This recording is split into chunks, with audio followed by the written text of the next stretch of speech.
13 साल बाद ट्रेन जो कि तेज रफ्तार के साथ पटरी पर भागी जा रही थी, ठीक उस तरह जिस तरह हमारी जिंदगी भागती है। फर्क इतना है, ट्रेन स्टेशन आने पर रुकती है, पर हमारी जिंदगी कभी नहीं रुकती जब तक हमारी सांसें ना रुक जाए। युग जिसकी उम्र 26 साल, गोरा रंग, चेक शर्ट, ब्लैक पैंट पहनकर विंडो सीट पर बैठा हुआ था और अपने कानों में हेडफोन डालकर पॉकेट एफएम पर भूतिया कहानी मेघ एक श्राप सुन रहा था। कहानी सुनते हुए ही युग विंडो के बाहर दिख रहे मेघालय के गारो पहाड़ की हसीन वादियों का मजा ले रहा था। वही गारो पहाड़ जिसका नामकरण तिब्बती तथा बर्मी जनजाति गारो पर हुआ था। गारो पहाड़ नीच चट्टान का बना हुआ था। पहाड़ों को चारों तरफ से सफेद बादलों ने घेर लिया था, जिन्हें देखकर ऐसा लग रहा था कि पहाड़ों ने बादलों की सफेद चादर ओढ़कर रखी हुई हो। उन्हीं बादलों को देखते हुए युग की आंख लग जाती है। अभी थोड़ी देर पहले युग की आंख लगी ही थी कि तभी उसे एक एहसास होता है कि कोई उसका हाथ छू रहा था। कोई बार बार युग का हाथ पकड़कर हिला रहा था। युग बौखलाहट के साथ उठ जाता है और जब अपनी आंखें खोलता है तो देखता है कि उसके चेहरे के जस्ट सामने एक बुढ़े का चेहरा था, जो बड़ी बड़ी आंखें करके उसे घूर रहा था। उस बूढ़े ने सफेद मटमैली सी धोती पहनी हुई थी। उसके हाथ पैर कपकपा रहे थे। युग सोचने लग जाता है कि पहले तो ये बूढ़ा मेरे सामने नहीं बैठा था, ये पूरी सीटें खाली थी, अचानक कहां से आ गया। अगले ही पल युग खुद ही के इस सवाल का जवाब ढूंढ लेता है और मन ही मन सोचता है, लगता है जब मेरी आंख लग गई थी तभी आकर बैठ गया था। युग गुस्सा करते हुए कहता है कि क्या हरकत है बाबा। वो बूढ़ा खांसते हुए कहता है, माफ करना बेटुआ, पर क्या करूं, तुमसे कुछ काम था, इसलिए तुम्हें उठाना पड़ा। युग हैरानी के साथ कहता है, क्या कहा? काम था? आपको मुझसे क्या काम था? वो बेटा, मुझे जानना था कि वक्त क्या हुआ है। ये बात सुनकर युग का दिमाग घूमने लग जाता है और वो गुस्से के साथ अपनी घड़ी में देखते हुए कहता है, 11 बजने वाले हैं। अच्छा, मतलब 1 घंटे बाद मेरा स्टेशन आ जाएगा। युग कुछ जवाब नहीं देता और उस बूढ़े को घूरने लग जाता है। वैसे बेटुआ, तुम कहाँ पर जा रहे हो? युग उस बूढ़े के सवाल का जवाब देते हुए कहता है, वो मेहंदी पथार जा रहा हूँ। मतलब तुम भी मेहंदी पथार जा रहे हो?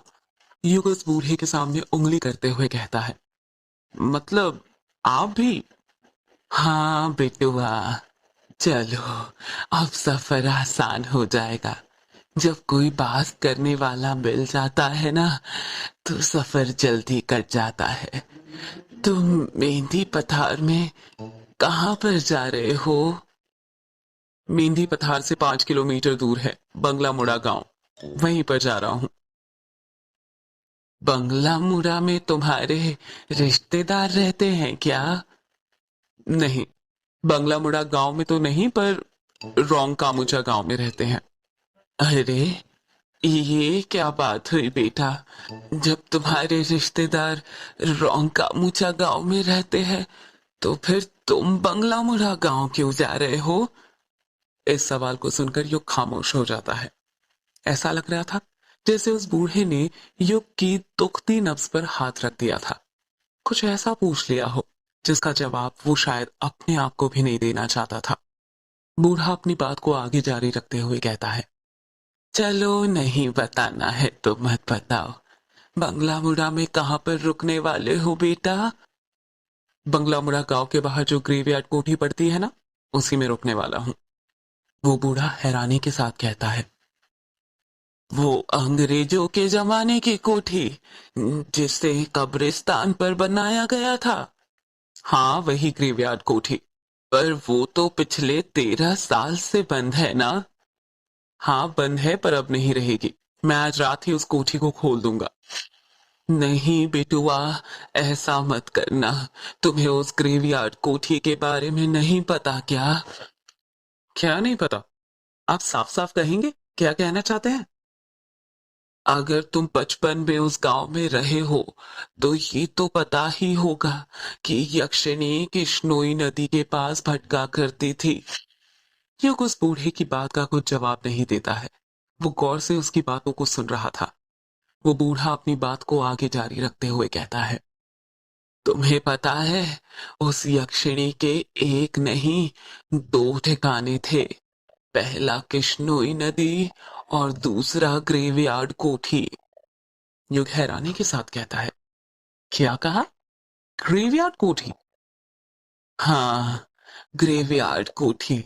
गांव के लोगों ने कई बार यक्षिणी को ग्रेवयार्ड कोठी के पास भी भटकते देखा था। यक्षिणी हर पूर्णिमा और अमावस्या की रात मर्दों के साथ संभोग करके उनके दिल का खून चूसकर उन्हें मार दिया करती थी। इसका मतलब पापा ने बचपन में जो कहानी मुझे सुनाई थी वो कोई कहानी नहीं बल्कि हकीकत थी। बेटुआ, किस कहानी की बात कर रहे हो तुम? बूढ़े की बात सुनकर युग अपने अतीत की यादों में खो जाता है। उसको याद आता है वो पल जब वो 10 साल का था और अपने पिता से बातें कर रहा था। पापा पापा, क्या कर रहे हो आप? युग ने प्यार से पूछा। कुछ नहीं बेटा, कहानी लिख रहा हूँ। युग के पिता ने टाइपराइटर पर कहानी टाइप करते हुए कहा। क्या कहा पापा? कहानी? कौन सी कहानी लिख रहे हैं आप? यक्षिणी की कहानी बेटा। पापा, मुझे भी यक्षिणी की कहानी सुनाइए ना। नहीं बेटा, तुम अभी बहुत छोटे हो, तुम डर जाओगे। जब बड़े हो जाओगे तब सुनना, ठीक है? युग उदास हो जाता है और मुंह बनाते हुए कहता है, प्लीज पापा, सुनाइए ना। मैं नहीं डरूंगा, प्रॉमिस। और आप ही कहते हैं ना कि अब तो मैं बड़ा हो गया हूं और बच्चे डरते नहीं हैं बल्कि डराते हैं। तो प्लीज पापा, मुझे यक्षिणी की कहानी सुनाइए ना। युग जिद करने लग जाता है और युग की जिद के आगे उसके पापा हार मान जाते हैं और उसे यक्षिणी की कहानी सुनाने लग जाते हैं। कहते हैं ये जो अपनी किश्नोई नदी है ना, बहुत सालों से वहां पर यक्षिणी डायन रहा करती थी। युग हैरानी के साथ कहता है, ये बंगला मुड़ा और रोंकामुचा गांव के बीच में जो नदी पड़ती है वहीं पर पापा? हाँ बेटा, वहीं पर। ये जो यक्षिणी होती है ना, ये जंगलों में या पानी वाली जगहों के पास पाई जाती है। हर पूर्णिमा और अमावस्या के दिन आने जाने वाले मुसाफिरों को जो रात में नदी पार किया करते थे, उन्हें ये लुभाती थी और अपने रूप जाल में फंसाकर अपना शिकार बनाया करती थी। कहते हैं यक्षिणी को कमल और चमेली के फूल बहुत पसंद होते हैं।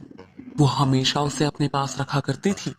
जिन पुरुषों को यक्षिणी अपना शिकार बनाती थी, उन्हें वो सबसे पहले कुछ खाने को दिया करती थी। खाने का? पर क्यों पापा? वो इसलिए बेटा, क्योंकि वो उस खाने में ऐसा मंत्र फूंकती थी कि जो भी पुरुष उसे खाता था वो उसके वश में हो जाता था। ऐसे ही एक बार यक्षिणी ने एक पुरुष को अपना शिकार बना लिया और उसे अपने वश में करने के बाद उसके साथ संभोग करने लग। युग बीच में ही बोल पड़ता है, ये संभोग क्या होता है पापा? युग का सवाल सुनकर युग के पिता चुप हो जाते हैं और वो बात को घुमाते हुए कहते हैं, ये आपके मतलब की चीज नहीं है बेटा। आप अभी छोटे हो ना, जब आप बड़े हो जाओगे तब हम इसका मतलब आपको बताएंगे। अभी आप कहानी पर ध्यान दो। ठीक है पापा, फिर आगे क्या हुआ? संभोग करने के बाद यक्षिणी अपने असली रूप में आ जाती थी। यक्षिणी का असली रूप बेहद डरावना होता है। इतना डरावना कि जिसे देखकर किसी की भी दिल की धड़कनें थम जाए। अपने असली रूप में आने के बाद यक्षिणी अपने शिकार के दिल का खून चूस लेती थी। पर वो ऐसा क्यों करती थी पापा? क्या वो बुरी औरत थी? नहीं बेटा, यक्षिणी बुरी औरत नहीं थी, बल्कि वो तो बहुत अच्छी औरत थी। दूसरे लोक से आई हुई एक अप्सरा की तरह। तो फिर पापा वो आदमियों के साथ वो क्या बोला था आपने? हाँ, याद आया, संभोग करके क्यों मार देती थी? युग के पिता कुछ याद करते हुए कहते हैं, अभिशाप के कारण बेटा। कैसा अभिशाप पापा? बेटा, वो अभिशाप ये था कि युग के पिता ने इतना कहा ही था कि बाहर के कमरे से युग की मां की आवाज सुनाई देती है, युग बेटा, ओ युग बेटा, चलो आओ, खाना खा लो, खाना बन गया है। युग अपनी मां को मना करते हुए कहता है, नहीं मां, मुझे अभी खाना नहीं खाना है, मैं पापा से कहानी सुन रहा हूं। क्या कहा?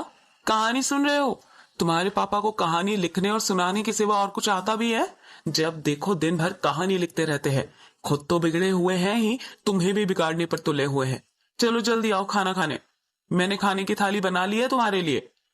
नहीं माँ, मैं नहीं आ रहा, कहानी खत्म होने के बाद ही आऊंगा।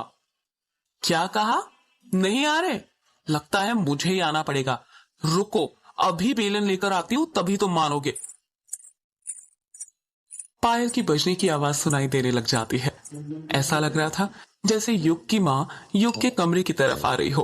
कुछ ही देर में युग की माँ हाथों में बेलन लेकर उस कमरे में आ जाती है। युग को उसकी माँ का चेहरा दिखाई नहीं दे रहा था, क्योंकि उसकी बचपन की यादों में उसकी माँ का चेहरा मिट चुका था। उसे नहीं पता था कि उसकी माँ कैसी दिखती थी। उसको उसकी माँ की बातें तो सारी याद थी, पर उनका चेहरा नहीं। युग की माँ उसका कान पकड़ते हुए कहती है, तो क्या कह रहे थे बेटा तुम? कि तुम्हें खाना नहीं खाना? जरा एक और बार बोलना। युग चीखते हुए कहता है, अरे माँ, कान छोड़िए, दर्द हो रहा है माँ, कान छोड़िए, कान तो छोड़िए। आ माँ, दर्द हो रहा है माँ। मामा कहते हुए ही युग अपने अतीत की यादों में से बाहर आ जाता है। जब युग अपनी आंखें खोलता है तो देखता है कि उस बूढ़े ने उसका हाथ पकड़ा हुआ था और उसे हिला हिला कर पूछ रहा था, अरे ओ बिटुआ, कहाँ खो गए? ठीक तो हो तुम? और ये मामा क्यों बोल रहे हो? अरे बिटुआ। युग बूढ़े की बात का जवाब देते हुए कहता है, कुछ नहीं बाबा, ठीक हूं मैं तो डर ही गया था। युग बूढ़े की आंखों में देखते हुए कहता है, बाबा, एक बात पूछनी थी आपसे। क्या वो यक्षिणी अभी भी मर्दों को अपना शिकार बनाया करती है?